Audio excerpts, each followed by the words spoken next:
Now, President Biden just confirmed that there are no new deadlines for the massive spending bill to pass.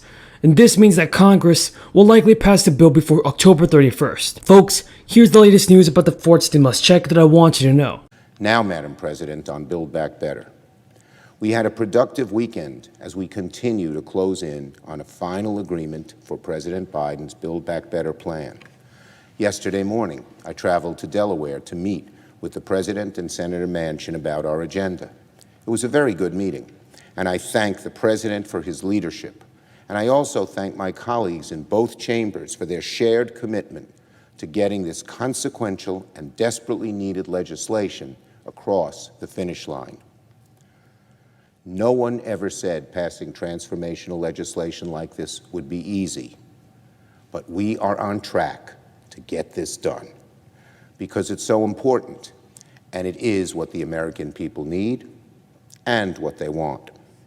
The progress of last week illustrated if we stick together, work towards finding that legislative sweet spot, then we can get big things done for the American people. These bills are going to change the lives of millions of people in areas and hundreds of millions of people across the country for better and for years to come. So everyone here today, especially Governor Murphy and other dedicated officials here today, thank you for showing us what's possible. Because when we make these investments, there's going to be no stopping America. We will own the future. This initiative is about betting on America, about believing in America, about believing in the American people. If you look at the history of the journey of this nation, what becomes clear is this: given half a chance, the American people have never, ever, ever let their country down. So let's get this done. Let's move. Folks, we have the most talented workforce in the world. What are we doing? What in God's name are we doing? And by the way, you hear these numbers, 3.5 trillion or 1.75 trillion? We pay for it all. It doesn't increase the deficit one single cent. So let's get to work. Let's put people to work. And let's once again reestablish America as the most advanced country in the world. God bless our America, and God bless our troops. Thank you, thank you, thank you. According to the White House Press Secretary Jen Psaki, Joe Biden does not have any new deadlines, as the administration continues to negotiate with Democratic lawmakers on the framework of a massive spending bill aimed at social programs and tackling climate change.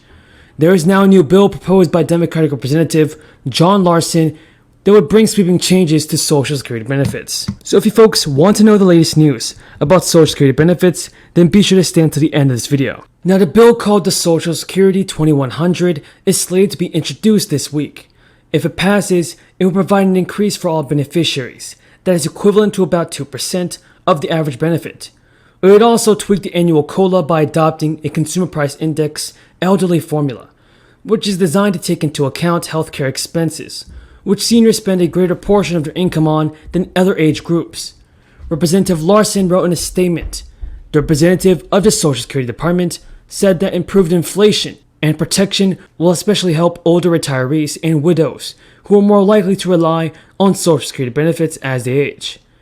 A higher cost of living adjustment is especially important now, with inflation running so high. The COLA for 2021 was only 1.3%, which means next year's adjustment will rise by more than 4%. Some senior groups wanted an even higher COLA for 2022, of 6% to 6.1%, arguing that it will need to be fully covering the needs of seniors. Representative Larson's bill would also protect low-income workers by setting a new minimum benefit of 25% above the poverty line, which would be tied to wage levels to ensure that the minimum benefit does not fall behind. The bill will also provide caregiver credits to ensure that caregivers are not penalized in retirement for taking time out of the workforce to care for children or their dependents, in addition to extending benefits for students through age 22.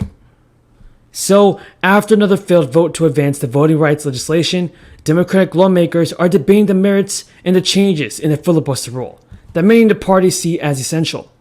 Nancy Pelosi said in an interview, the most important vote right now in the Congress is to vote to respect the sanctity of the vote.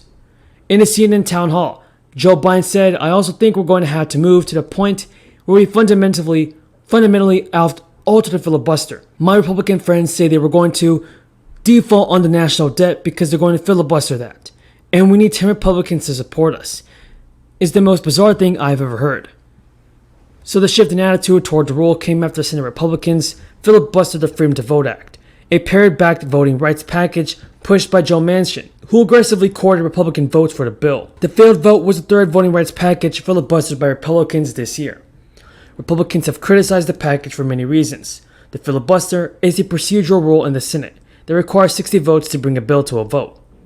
The rule is a historical quirk that has been increasingly used by the party out of power to obstruct legislation that they oppose, intensifying gridlock in Washington. Chuck Schumer said before the failed vote that the Freedom to Vote Act would provide long overdue remedies for all concerns, while a majority of senators in the Democratic caucus have expressed an interest in amending the filibuster to overcome partisan gridlock on Capitol Hill.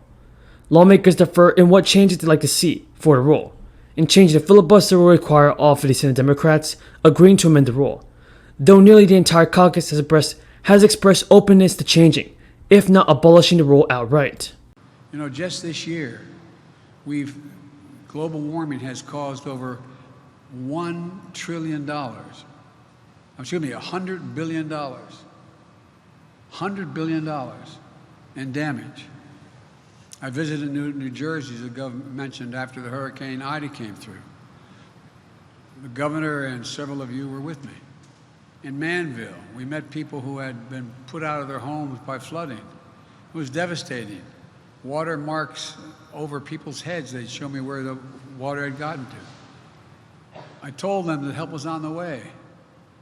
Since then, FEMA processed assistance applications for nearly 30,000 New Jerseyans and approved $150 million in repairs, replacement, and rental assistance and other needs.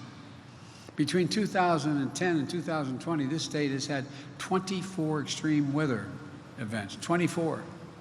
Nationally, extreme weather, as I said, cost the taxpayers over $100 billion a year. Our plan is going to build our roads higher, our levees stronger, our power grids more durable, all to withstand the ever-increasing ferocity and intensity of extreme weather. And with my Build Back Better plans, we're going to address the root cause of ever-increasing extreme weather and destruction, the climate crisis. We have a climate crisis. I've flown all over this nation this year in helicopters, going from Lake Mead. You know, more land, Gov, has been burned to the ground in the West, to the ground, forest homes, than the entire state of New Jersey. From all the way down to Cape May, all the way up to the Hudson. That's how much is burned to the ground.